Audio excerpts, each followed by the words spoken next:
Every day we come more to realize the importance of a balanced approach toward living. At this time, nearly everyone is off on some kind of a tangent. And as a result of having lost central stability, these good people are more or less constantly agitated, worried, frightened, disillusioned, and gradually lose health as well as happiness.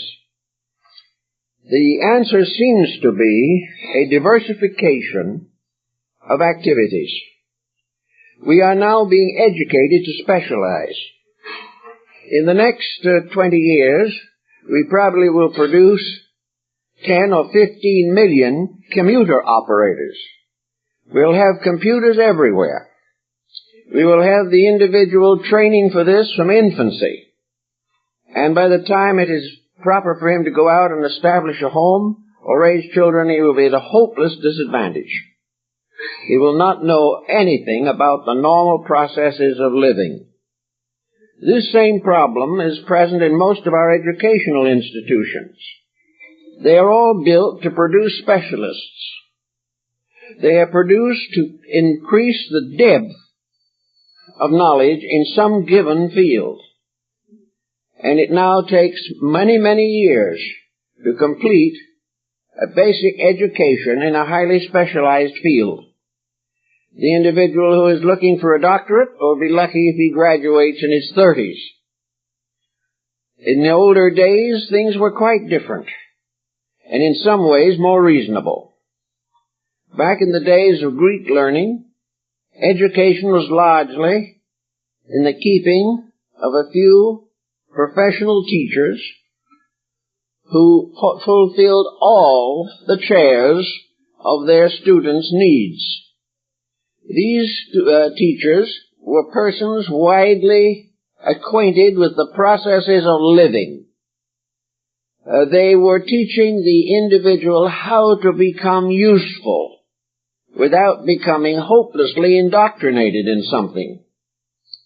Philosophy was largely the instrument of ancient learning, and philosophy was nearly always grounded in personal experience and demonstrated or proven by its solutional powers. The individual grew up to be a thinker. He did not simply accept the thoughts of others.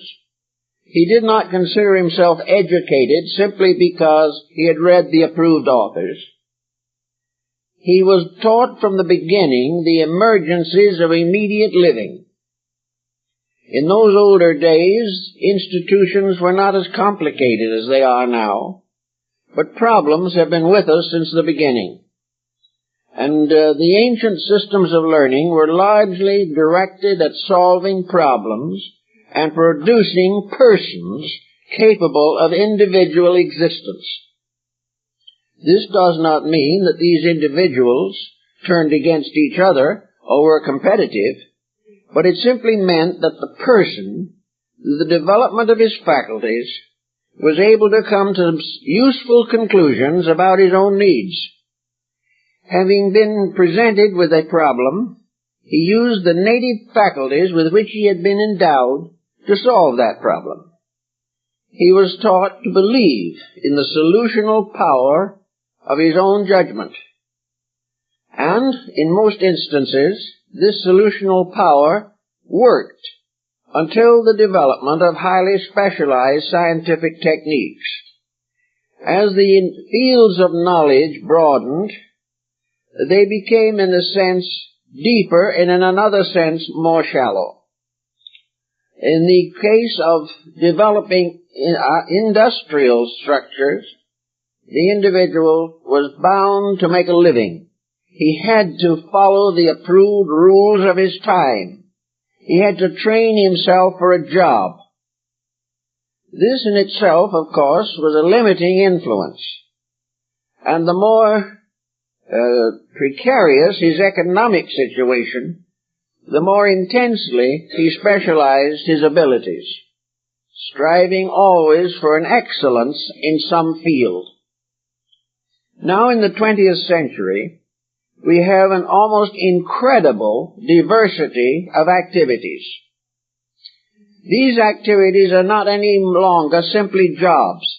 They're careers. They're lifetime dedications. They are devotions based upon the need for financial security. These infinitely diversified activities, however, do not seem to diversify the capacity of the individual to meet problems. He must try to solve his problems in terms of the learning he has received. And a large part of modern learning has nothing to do with solving problems, except economic stability. The learning makes the individual fit to earn a living, but does not equip him to learn to live a life. He is deficient in the natural, homely aspects of intelligence, which our forefathers seem to possess in reasonable abundance. So today we have people who sort of live on little islands.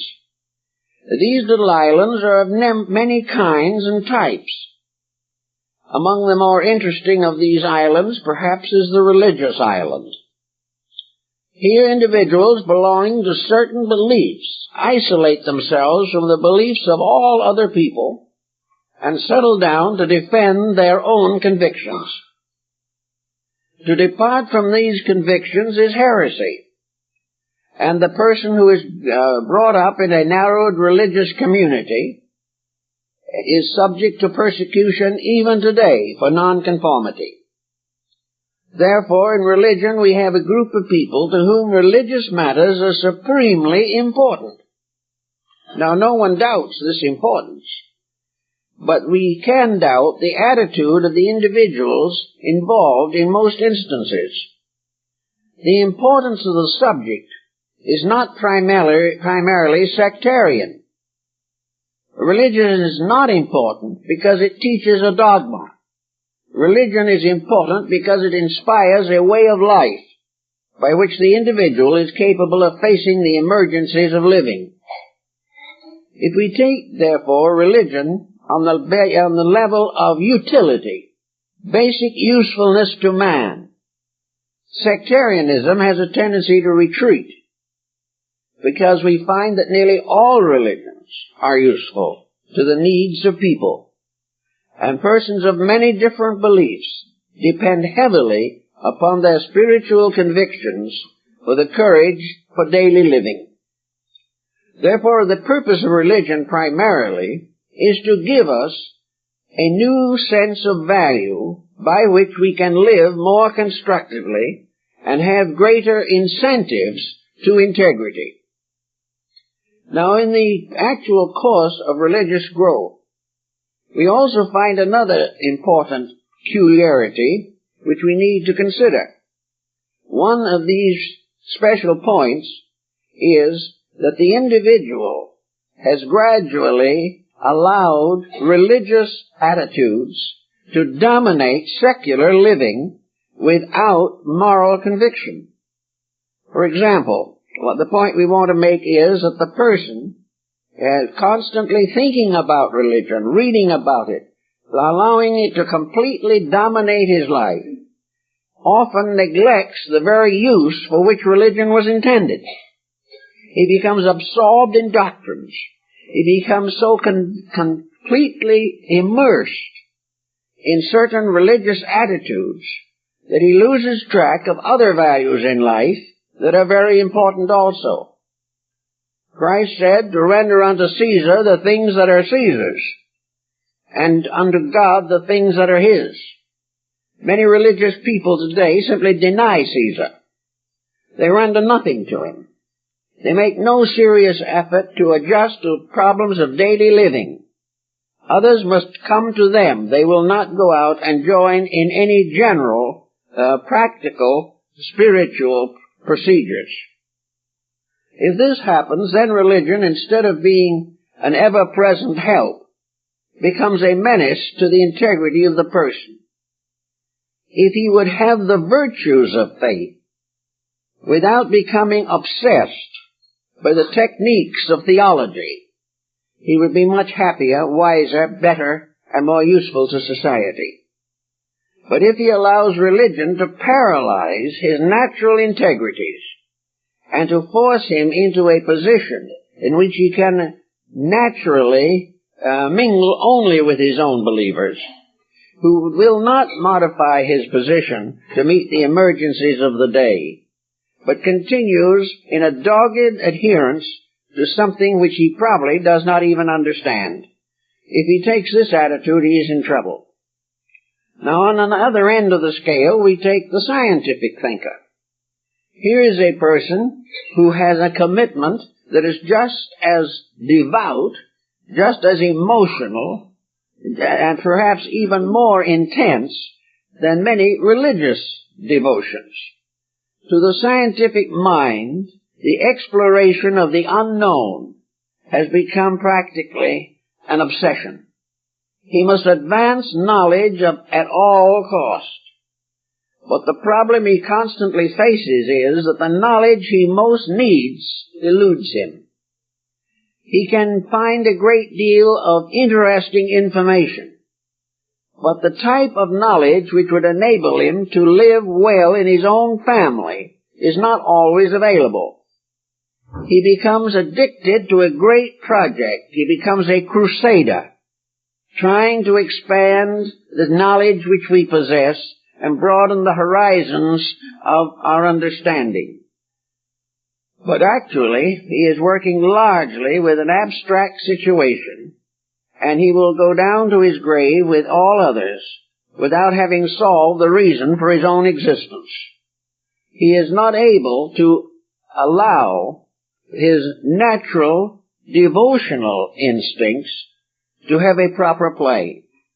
He becomes, in a sense, possessed by the tremendous adventure of learning, and therefore does not pause long enough to make learning a value in his daily existence. Again, the only real value he gains is perhaps a more substantial income from his scientific attainments. As a person, he does not grow very much, because he is locked in an attitude. Now, most people do not become quite that much locked.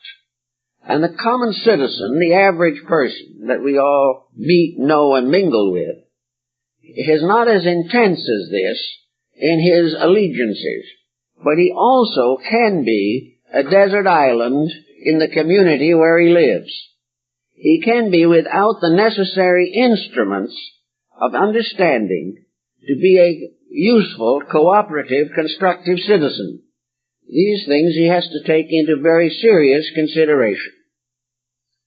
Now, we may say, for instance, that a person comes home from work and is tired and has earned a living, paid his bills, or found out where to borrow enough money to pay them temporarily. And what does he do? He probably settles down in front of the television to forget it all. He wants relaxation. He wants release from pressure. He wants to get away from the utilities into something which he hopes will prove an interesting avocational outlet. If he is at all intelligent, he will realize that he is sadly mistaken, that he is not getting any outlet, that he actually is building more and more nervous tension into his system, that he is learning nothing that is important to him, and he is suffering greater tension shocks than he would in the ordinary procedures of his daily business life. One other point is very important. Most entertainment is imaginary. Most entertainment is a form of propaganda. It is dedicated largely to creating an audience which is best held by shock and stress. Many persons, listening or watching, come to the conclusion that they live in a world of corruption. Practically every decent value fades from their minds because of the hypnotic influence of fiction. The stories that they're seeing, even if partly historical, have been completely enveloped in a kind of salesmanship. These events have been dramatized, exaggerated, or even misplaced or misplayed in order simply to hold audience attention. So the person getting through with this type of entertainment probably loses what little confidence he might otherwise have in the society to which he belongs.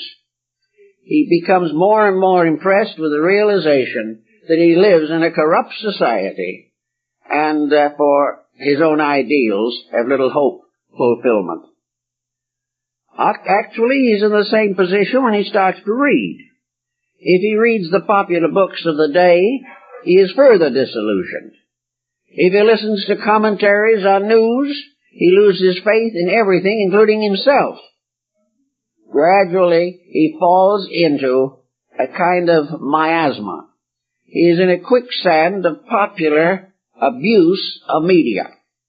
And in this condition, he is more and more depressed, more and more certain that the world in which he lives has no appreciation of value, and he might as well join the others and commit whatever crimes are essential to material success. All of this shows lack of personal integration. The individual is not controlling his own life. He is a mass of defense and escape mechanisms. He is not using the faculties with which he has been endowed. He is not ruling his own life. He lacks the strength and stamina to lead his own conduct in the directions it should go. Now, one thing that will help this a great deal is for the person to enlarge or broaden his fields of association with society. It is useless for him to make the fundamental mistake of looking for people who agree with him.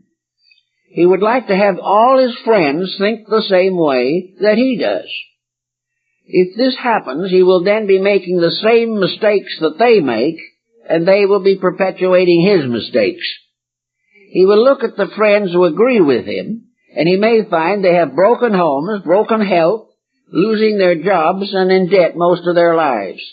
But they agree with him on some point. Therefore, they are his friends. What he should be looking for is persons who are living well with different points of view.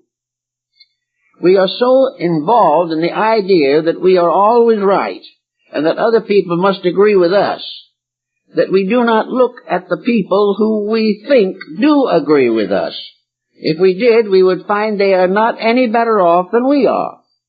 In fact, they indicate very often the difficulties that are going to soon come to us because of our attitudes.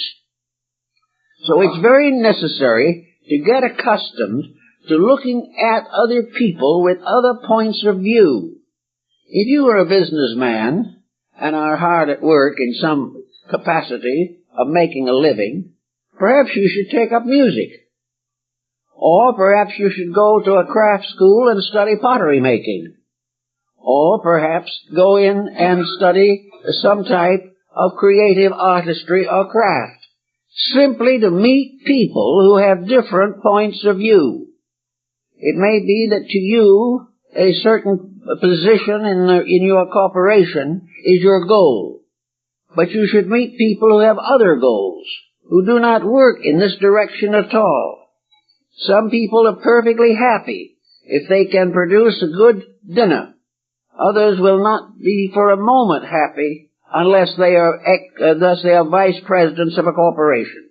Get into knowing people whose attitudes have their own fulfillments that are different from ours.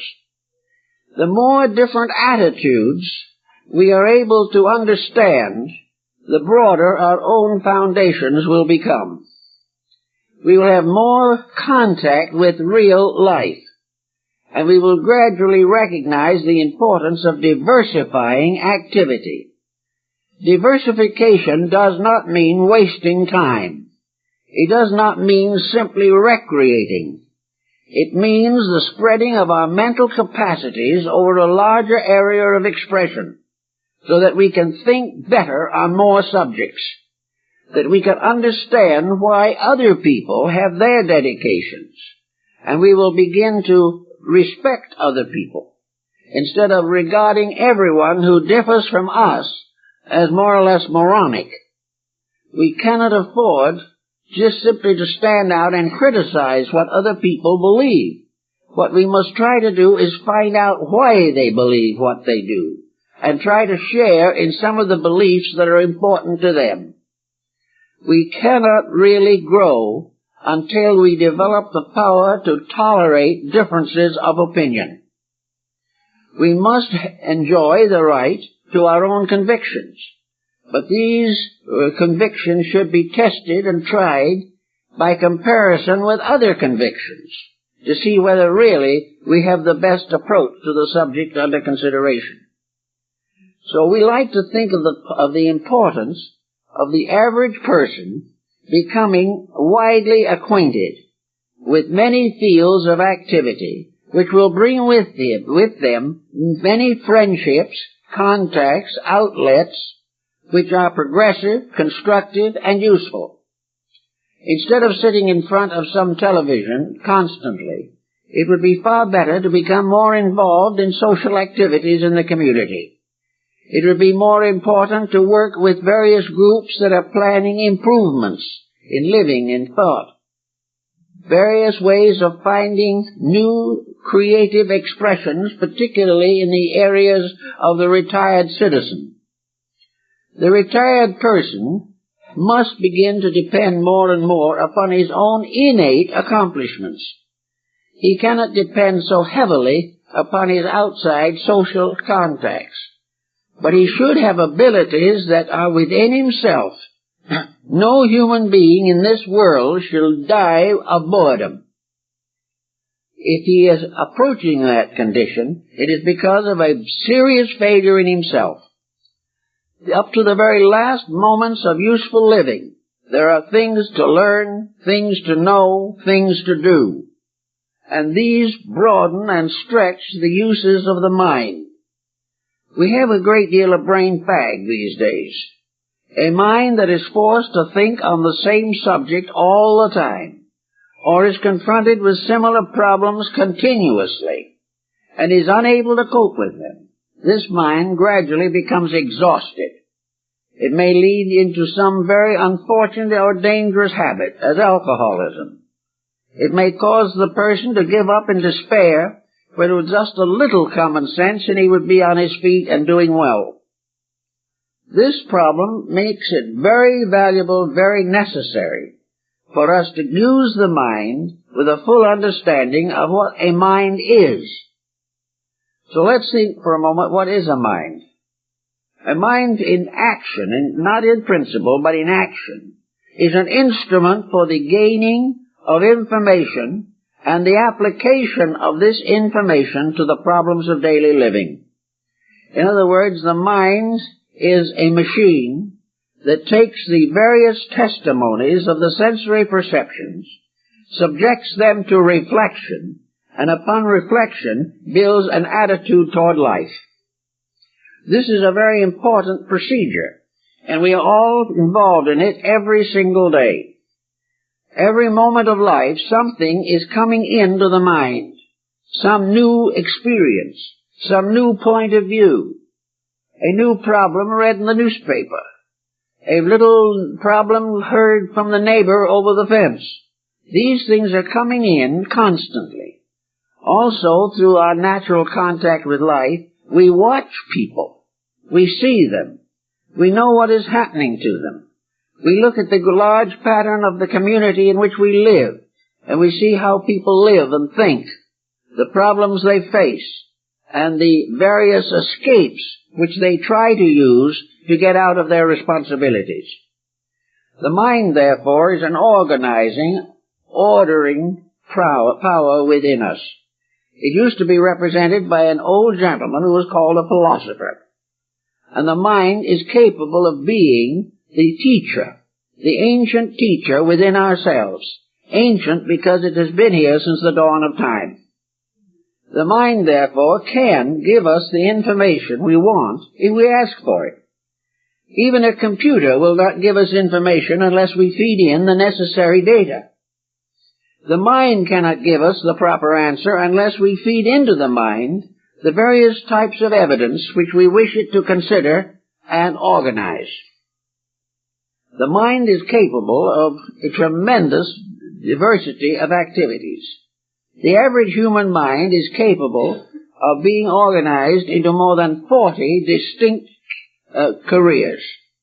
Now, only one or two of those will ever be used. But the mind can make us see or do almost anything that we really become interested in. They say that Leonardo da Vinci mastered 60 arts and sciences. That might be a slight exaggeration, I don't know. But anyway, he did very well.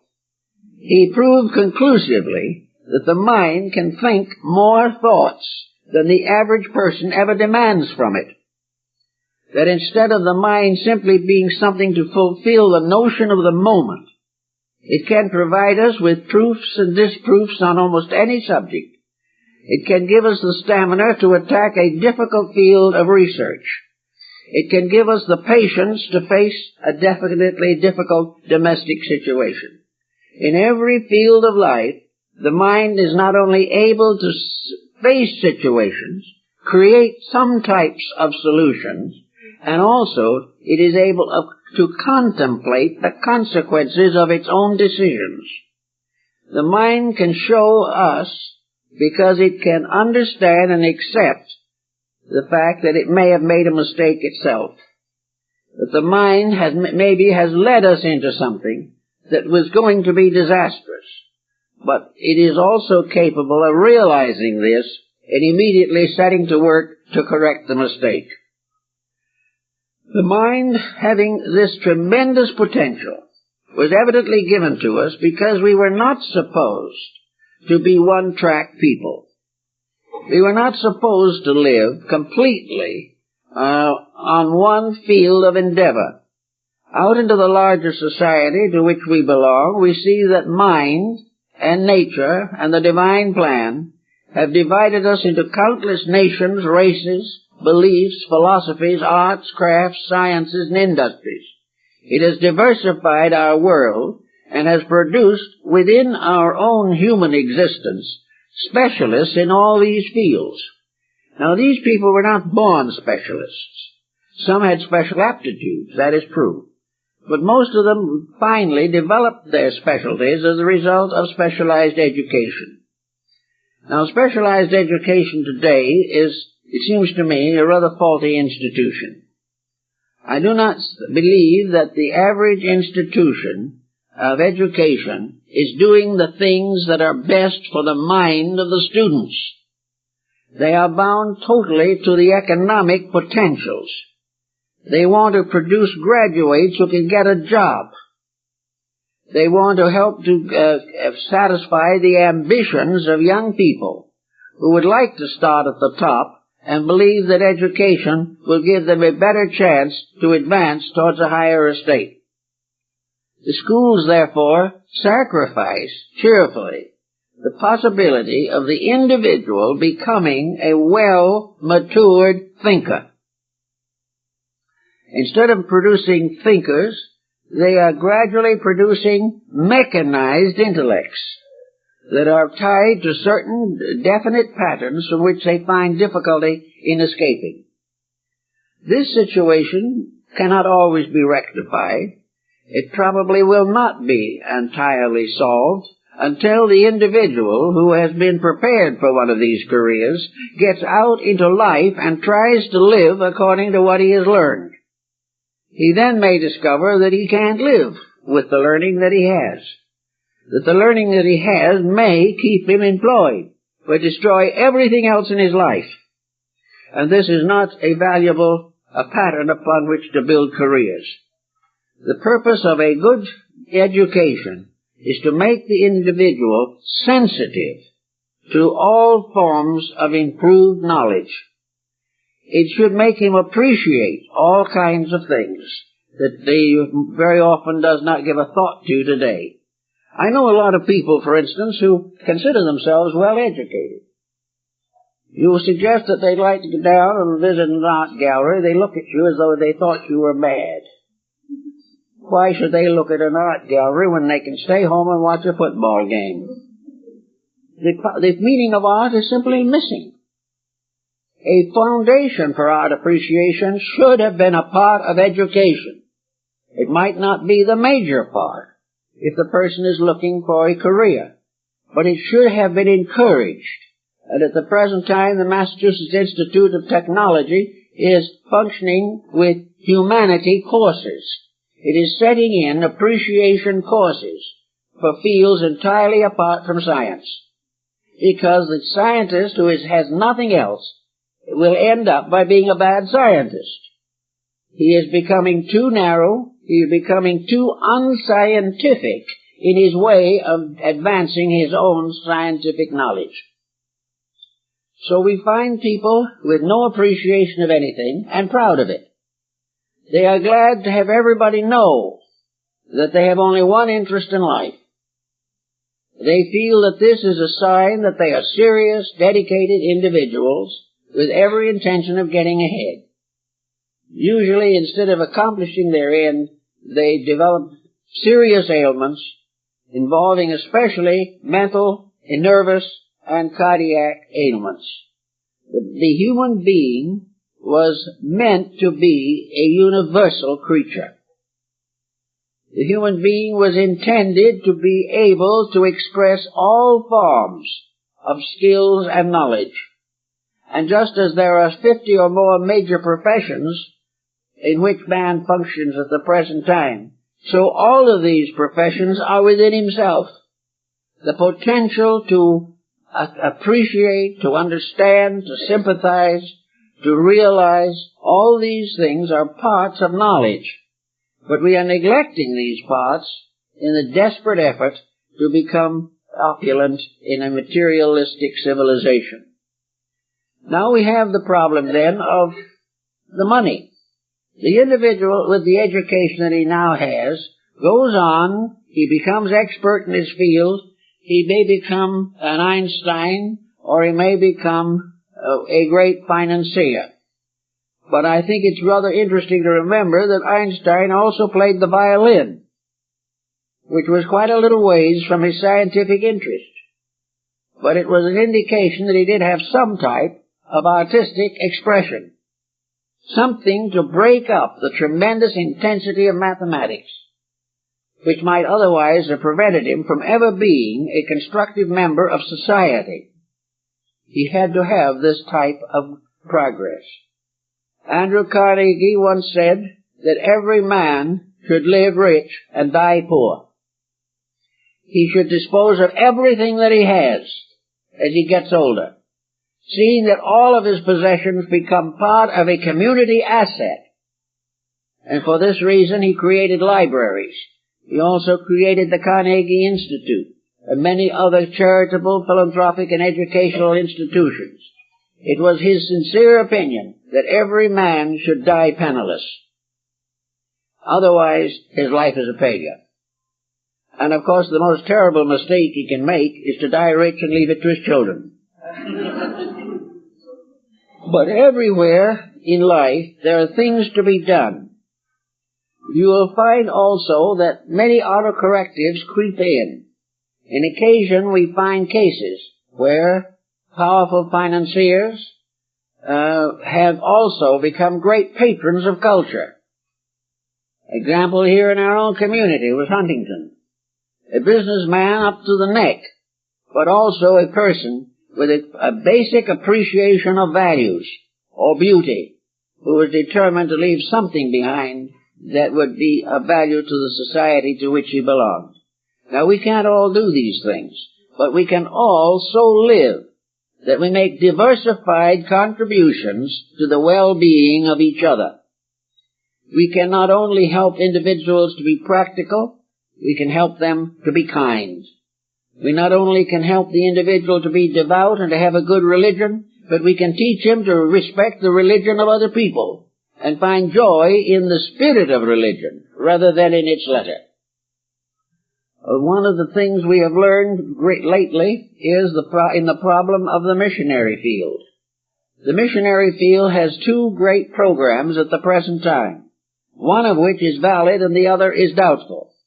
The valid program is that the power of the missionary field to assist the survival of underprivileged people and to take care of the physical needs as far as possible of the victims of political tyranny.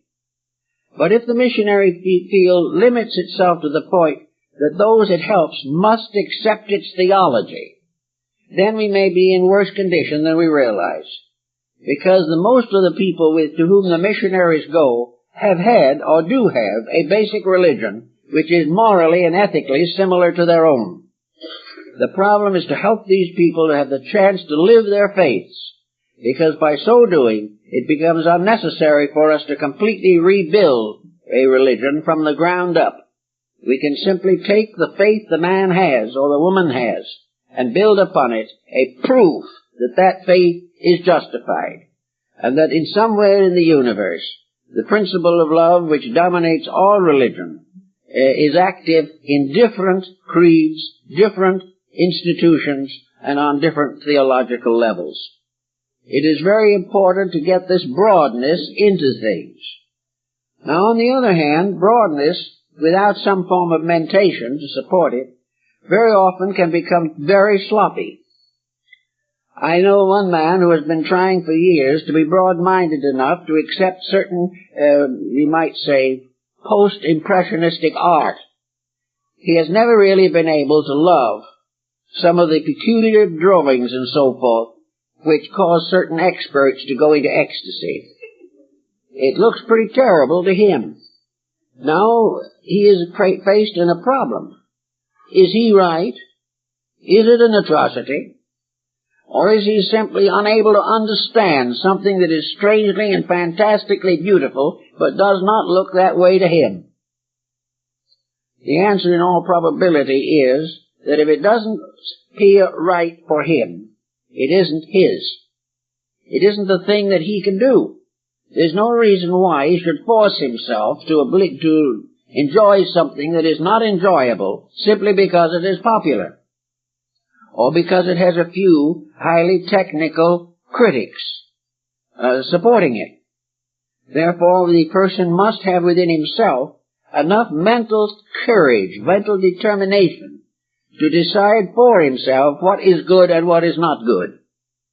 And he should not permit popular opinion to destroy his own sense of values.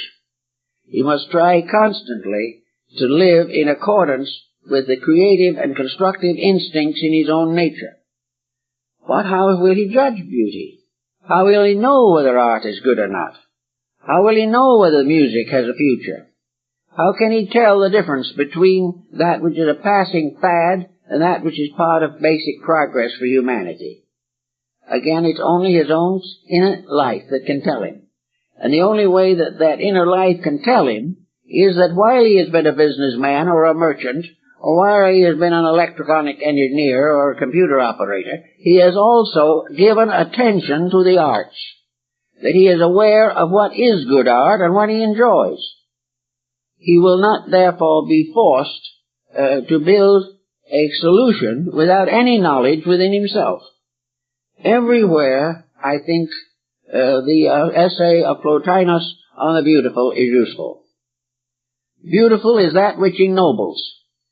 If the individual seeing it is not a better person for having seen it, it isn't beauty. The dictionary says that beauty is an idealistic, constructive thing, that it represents harmony, that it represents integrities.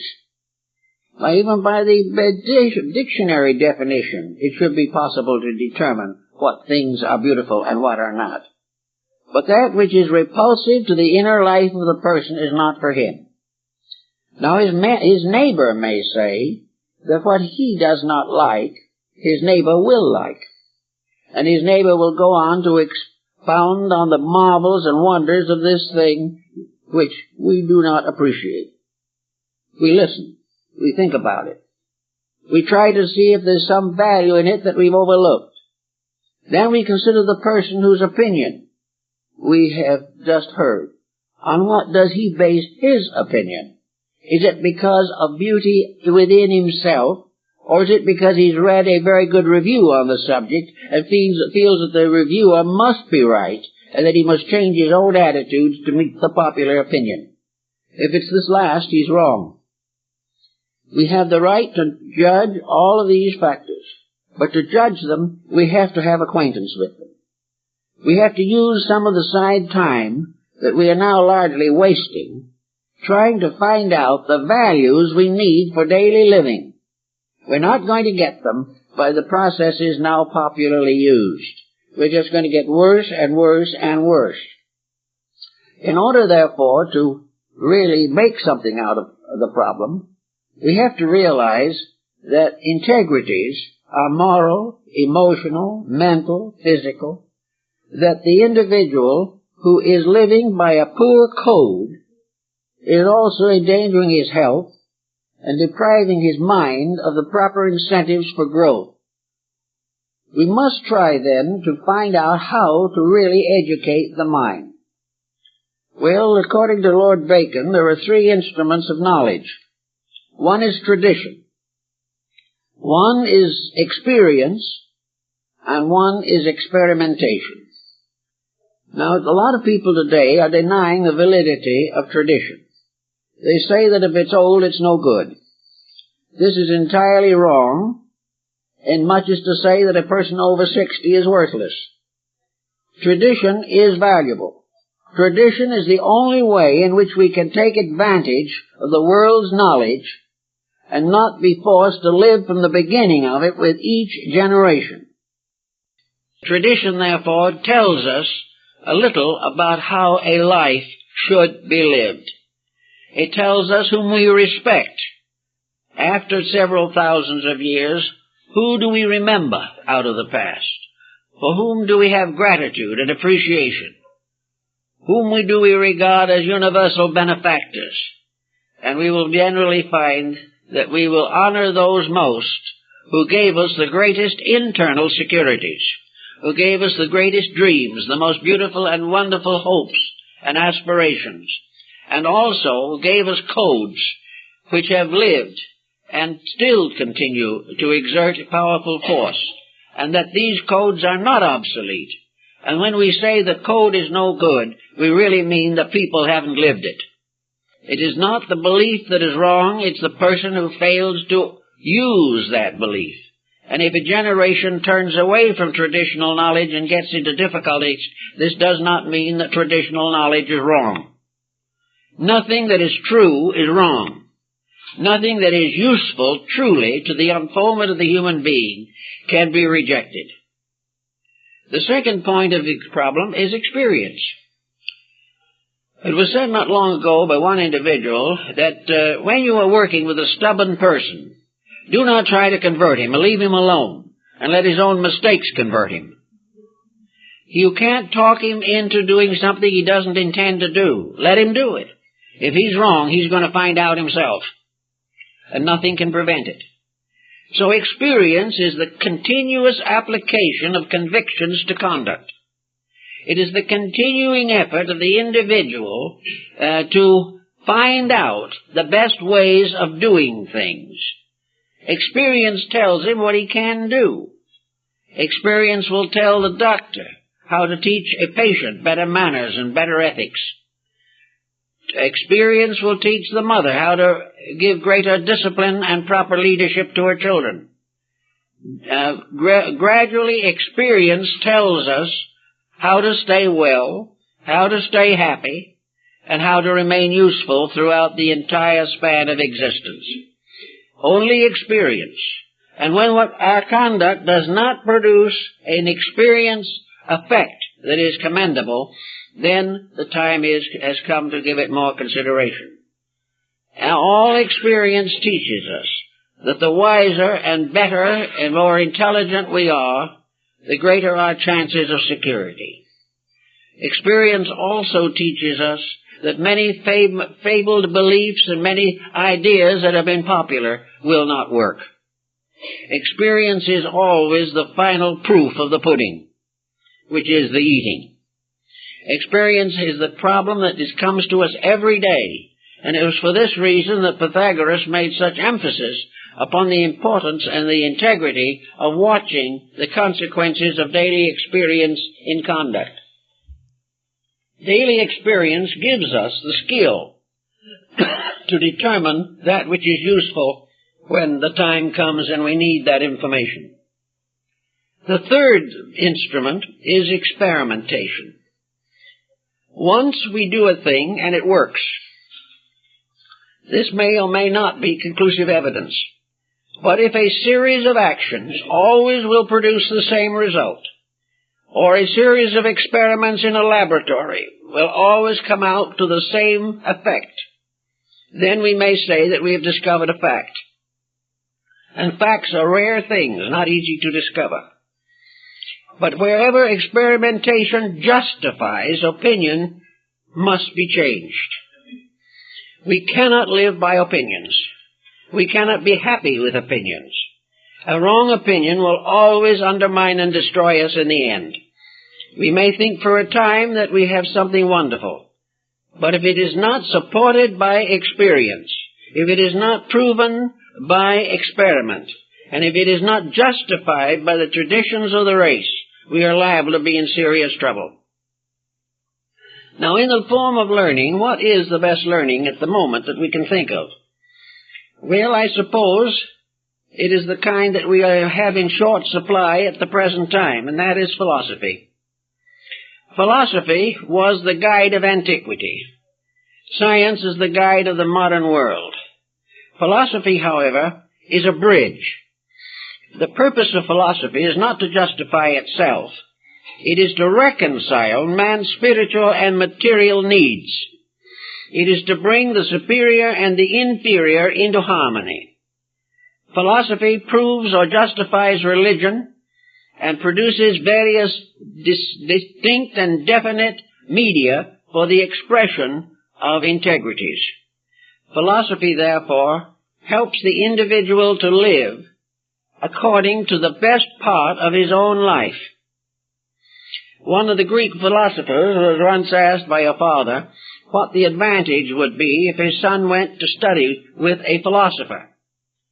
And the philosopher replied, well, if you do that, if you do let your son study with a really learned man, there will be an unusual change in the boy. For instance, when you go to the Circus Maximus to see the games, if your son has been taught by a philosopher, he will not be one stone sitting on another.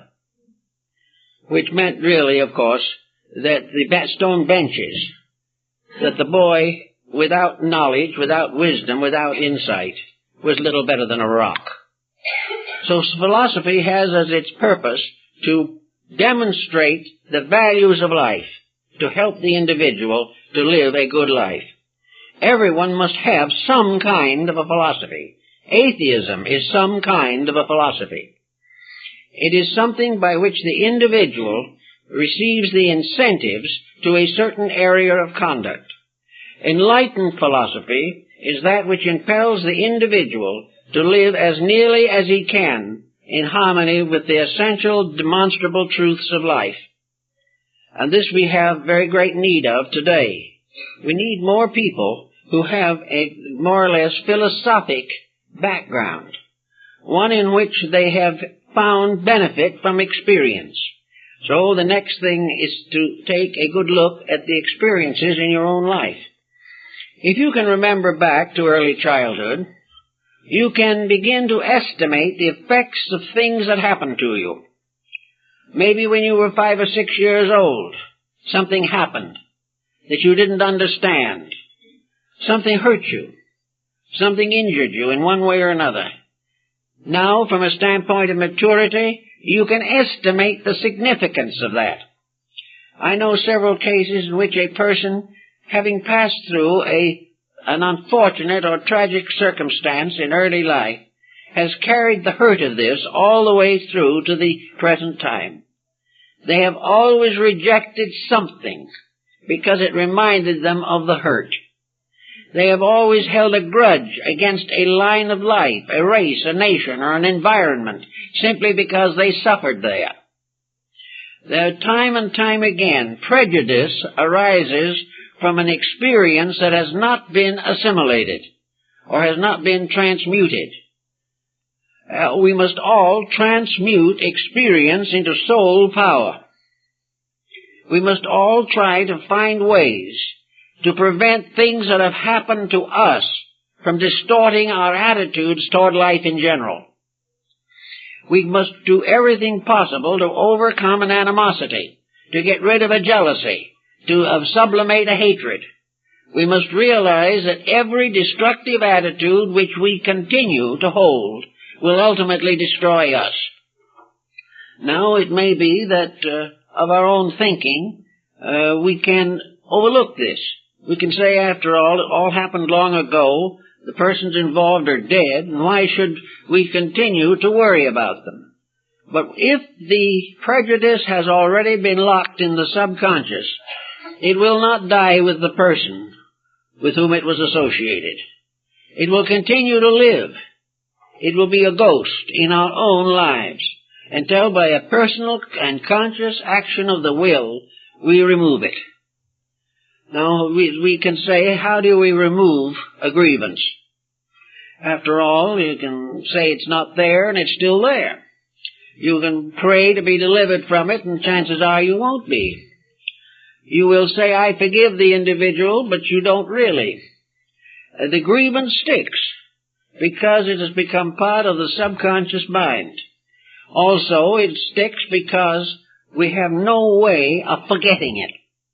If we could forget the past, we would find certain experiences would fade away. But unfortunately, we would be further impoverished. It is not the experience that is forgotten, but the experience that is understood that is important. So what do we have to get out of our grievance? The only way out of the grievance is to transmute it into experience growth. The only way we can get over a grievance is to find out what it taught us and be grateful for the lesson. If it didn't teach us anything, then it has been a failure on our own part. If we can say, I don't see any good I ever got from this misfortune, then you have to look further, because you have had some good. You have had some good even if it took 50 years to come around, because perhaps this day, when you for the first time question the grievance, this is the beginning of the good. But gradually, and with a little experience, we can discover in most instances that we were party to the misfortunes that have afflicted us. Our own attitudes were wrong. We tried to do something that wasn't strictly ethical. We tried to take advantage of someone else. We depended on someone else for things we should have done ourselves. And gradually, little by little, we become a party to the problem that hurt us. I know there are a good many cases in which, for example, marriages have gone sour. And after it's all over, the individual could do nothing but complain against the marriage partner. Impossible person. Oh, no one knows what I've been through with that person. Oh, it is unbelievable. And then at the very end comes a cute line. Well, of course, I really didn't love him in the first place. This was the answer.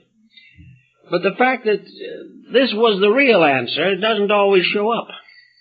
And we have to work for it. We have to dig into ourselves and find the answers. We have to realize our own part in the misfortunes that have faced us, or that we have faced. And by so doing, we gradually come to learn to use the mind. We use it constructively. And we transmute disasters into opportunities for personal growth. And we learn from mistakes. And we learn how all kinds of strange prejudices and pressures within ourselves affect conduct. If we live in a little world of business and television, we'll never find these things. We have to begin to look further, to go out into the larger sphere of knowledge. We have to learn to watch other people and see how they are affected by their own conduct. And we have to realize that we are also people. And when we see someone in trouble for a certain attitude, we can say to ourselves, do I have that attitude also? or an eye headed in for a disillusionment. So by degrees we gain all these attitude changes. Now there's another point, however, that we should also carefully remember. And this is one of the most difficult sometimes to get around to. And that is that in our effort to improve ourselves, we must not stew in our own juice. We must not become constantly self-centered. We must not, under any condition, devote our whole life to trying to understand ourselves. It becomes too burdensome, and for the most part, we don't have the working tools to make a successful job of it. So in problems where it becomes obvious that we need ventilation, the best answer to this is to get into new activities, get away from self, get our minds off of what we think about ourselves, and become more and more concerned with basic evidences of self-improvement. Therefore, it is very good to have these avocational outlets, which will permit us to take the pressure of our own constant involvement in our own attitudes.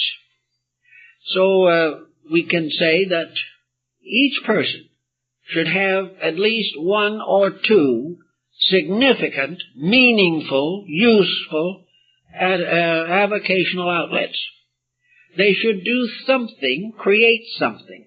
If they are in business, then the outlet should be creative, because it must compensate for that which is a more or less sterile daily burden. If, however, the nature of the person is highly artistic, and they have featured that all their lives, then it is most likely that they will need social stability, that they will need to develop stronger moral integrities, and that they will find it important to be more practical in their daily living.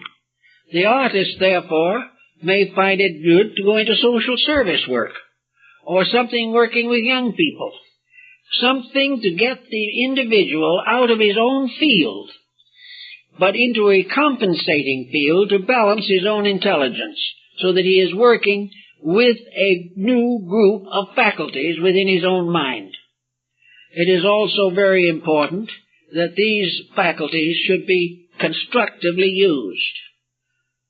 I know a case of a person who, for many years, was a housewife.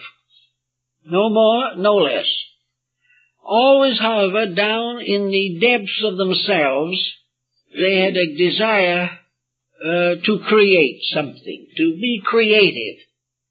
When the children grew up and fortunate financial situations made it possible, this individual went strongly into art and divided their attention between the development of artistic potentials and the direction and guidance of social service projects.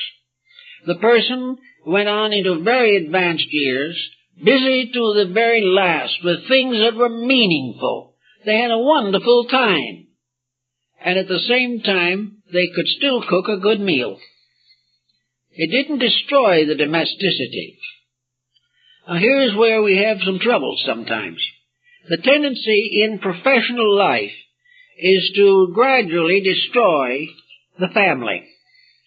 The individual who is in business, and if all the members of the family are employed, the home is the sufferer.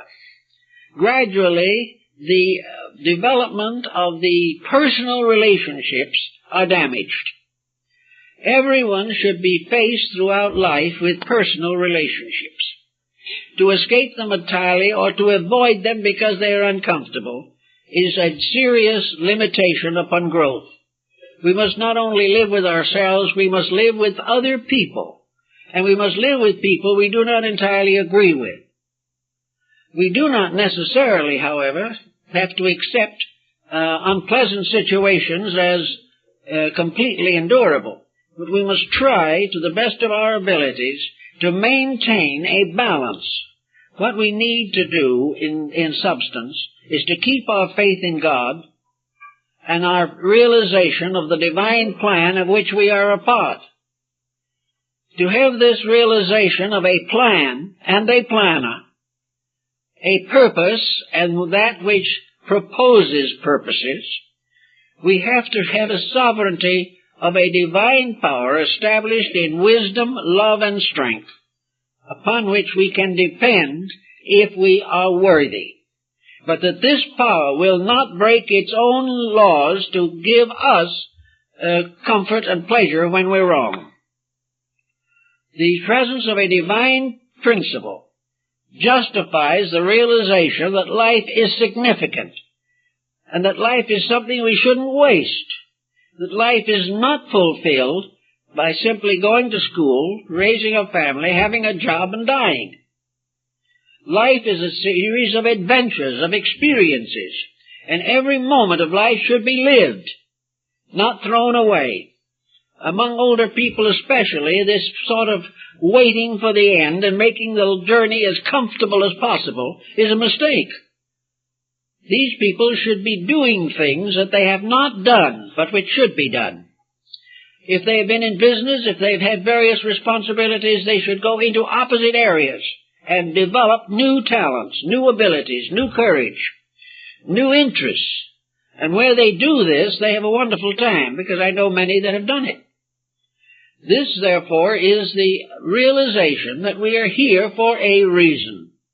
And we are here to prove our own growth, improve ourselves, and contribute to mutual benefit for society. Having decided in our own minds that we're here for a reason, then we each have to decide what the reason is. Now, each person probably has a little different reason for being here. We all are here because of previous activities. We are paying old debts and making new ones. We are going through all kinds of experiences due to faculty specialization in our own mind. Therefore, we have our own reasons for what we do. But there is no just reason for doing nothing. There is no reason by which wasting time can be justified. Time is an opportunity to strengthen either the strength that we have or create new strength where we had weakness. Time is an opportunity to grow, and all growth is measured in time. And to waste time is to waste life. So we try to find ways to make life interesting. And by interesting, we mean that it must have a varied pattern. It must be composed of circumstances which we can look forward to, changes that are benevolent and useful. So to build a plan with a future that is going to be fulfilled to our own contentment and progress, this type of thinking is very valuable. Actually, therefore, in philosophy, we gain the courage to recognize that the divine power within us is going to be rationalized into conduct, and that this power has within itself two tremendous factors. One is the power of life, and the other is the power of death. Wherever life is abused, death is hastened. Wherever life is improved, the probabilities of life being lengthened are good. And those to whom the lengthening of life may not be the final answer will find that self-improvement goes with them beyond the grave.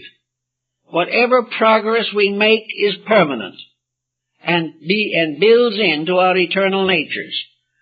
Time we waste is meaningless. It is simply a delaying of the maturing of our own lives. And very few people need that kind of delay. What we've got to do is to correct it. So with philosophy, we begin to understand the reasons for things. We justify right. We prove why it is right. If we say to someone, I believe in kindness, we can say, I believe in it because of the Bible. I believe it because Christ taught us to be kind, or other world teachers have taught us to be kind. But we can also approach it philosophically. We can prove with very little effort that kindness is one of the most powerful assets towards a useful, happy, well-adjusted life. That kindness is not only a spiritual virtue, it is a philosophically demonstrable asset in daily living. Wherever unkindness develops, something is lost. Something is destroyed. Cruelty is a destroyer. And among the cruelties are criticism, condemnation, gossip, and all these destroying things. On the other hand, the kindness factor gives us a tremendous increase of acceptabilities. Our friends will be more happy with us. We will find more cheerfulness and calmness and beauty in life, because what we have ourselves, what we radiate, also affects like a light the environment in which we live.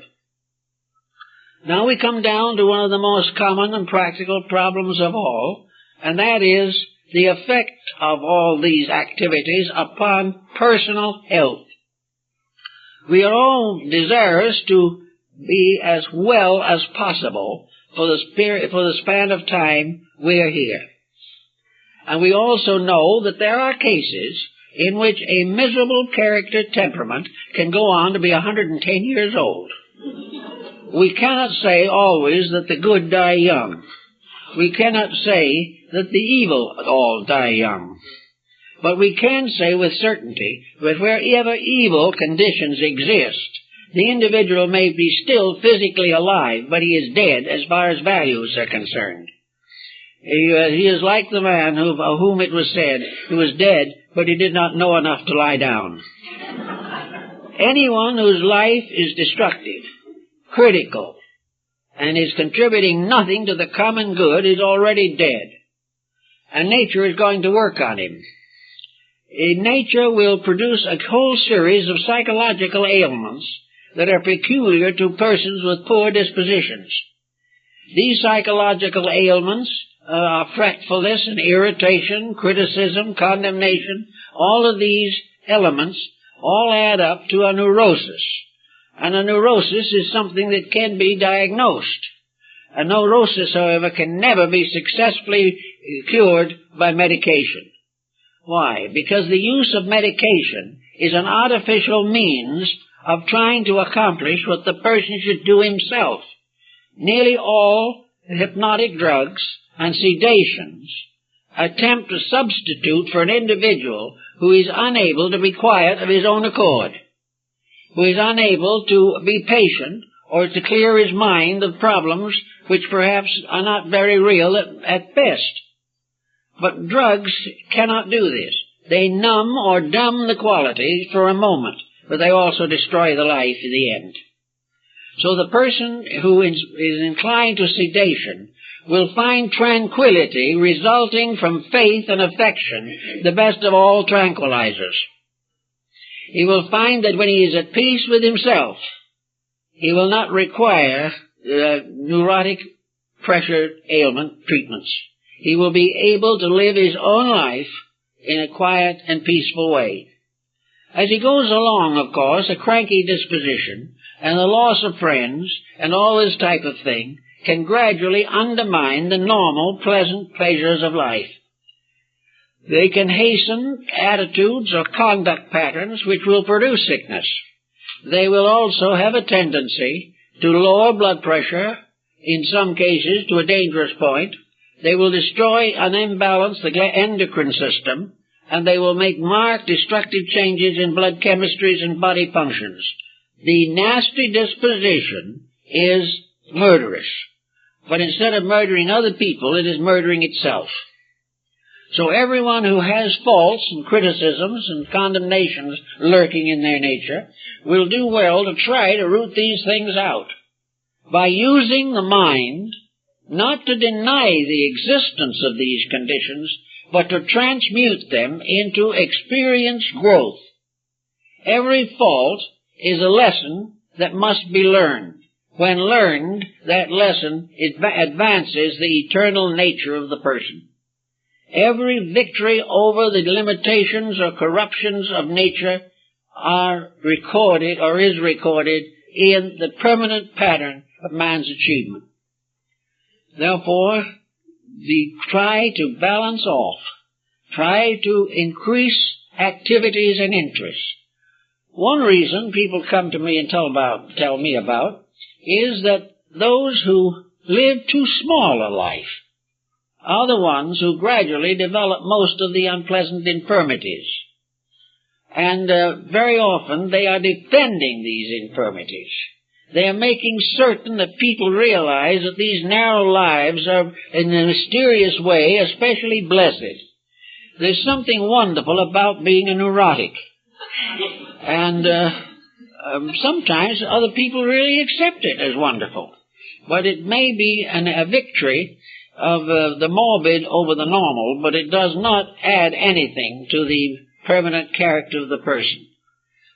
Anyone who has a tendency to exaggerate the desire to escape contact with society is doing so because of ignorance. They do not understand society. Also, these people who don't understand are the ones that very often pass judgment upon everything. A person who has never done anything themselves always gives hearty advice to everyone else, and advises things that have never been tried and won't work, because they do not arise from experience but from prejudice. So a person who retires into themselves because of prejudice against worldliness is in trouble. It is far better for a person who is really religiously inclined to get out and work with constructive activities. According to the good book, the Lord created the world in 6 days, and on the 7th day He rested. Now, according to our way of thinking, the works of the world are done in 6 days, and on the 7th day we are all supposed to rest. Of course, under the present tensions, there's very little rest on the Sabbath, but at the same time it is assumed that the 7th day is a day of rest, and that in our lives each of us should have 1 day of quietude out of each week. 1 day of peace and consciousness and understanding and insight, joy, and secret benefits. That is a fair and proper separation. But when we try to make every day into a Sunday, then we're in trouble. We have 6 days in our own lives to get out and do things. And the 7th day is rest, which really tells us that about 1/7 of our time should be devoted, perhaps, to some type of special religious observance. The other 6/7 should be devoted to living our religion out in the world and doing things. We should be able to prove our faith in our labors and not in our isolations. I do not find, from experience and from reports that we get every day, that groups of people who try to get away from it all ever get very far. We find that if 4 people go off and form a group by themselves, there will be civil war within 6 months. People cannot do it. They're not supposed to do it. They are supposed to have a time set apart for religious observance, perhaps a time of quiet peace for self-analysis, and an effort to restore our relationship with the infinite, which we all need. But if this is exaggerated too much and becomes a continuous process, it ultimately means that trying to get in touch with God, we lose touch with ourselves, our world, our society, and our families. We have to be practical in these things. And that means that most of the time, if we are not gainfully employed because we have to be, we should be usefully employed doing things that help. For after all, the highest form of the religious life is service. There is no form of religion that is a substitute for serving each other in the name of the divine love. Just to love ourselves, love a few who agree with us, or go and constantly pray for divine insight, these things never have worked. The thing that works is to make a continuous religious experience out of practical usefulness, to go out and help other people in trouble, to go out and spread knowledge and help, to bring joy to the young, consolation to the old, and to constantly build into our own lives and hearts the joy of bringing joy to others. This is really the beginning of our religious life. It is the most important part of it. And without that, we are not very useful. To do this successfully, it is necessary for the person to mingle with other people, to gain insight into their interests, to learn arts, crafts, and trades by which we can create a link with other people and advance every type of useful knowledge. The first person who comes to us may be a bricklayer. The second may be a schoolteacher. The third may be a disillusioned minister. The fourth may be an artist who is having trouble with his techniques. Another is a broken home. Another is a child without parental guidance. All of these things come to us. And those things that come to us, we must meet. And the only way we can meet them is to understand life ourselves, to know how these people feel, to know what they have gone through, to know the problems that press upon them. And knowledge is based upon experience and upon facts. Therefore, if we really want to serve the spiritual mystery of life with full hope and full devotion, we must become as learned as possible in the practical services of each other. We must all have some way of contributing to the common good. And this is the basis of our happiness, it is the basis of our health, and it is the basis of our religion. Religion is finally and inevitably the continuing reminding of ourselves and others of the divine love and the divine plan. Religion is not something that is limited to a church. Religion is something that is unlimited. It is useful in every part of life. And the greatest sermon, the greatest meditation, is that which is devoted to the service of others. So in kindness and in service, and in a generous forgetting of ourselves in the name of God, we may find what we seek. For if we try to save our lives, we shall lose them. But when we lose our lives in the service of God, we have life everlasting. And in our service is our religion. In our service we use everything that we know and can learn, and we learn more every day so that we can be more useful. Realizing that the highest form that we have of religion is service, and that service demands the greatest possible area of personal experience. We must know all we can about as much as we can, as many different circumstances. We must view them all with patience, love, kindness, and thoughtfulness. And we must be prepared to meet the needs of other persons on their grounds, not on whatever prejudice we may have. So by becoming useful people, becoming pens in the hands of the ready writer, we serve others. We unfold our own religion, and because of our instinct to help others, we become more universally learned for our own good. The more we learn, the more we can live what we learn, and the more we share it with others. This, in fact, is the importance. We must diversify because we must serve. And the more different areas we have to call upon of knowledge, the better we can serve. Well, I guess that's all for today.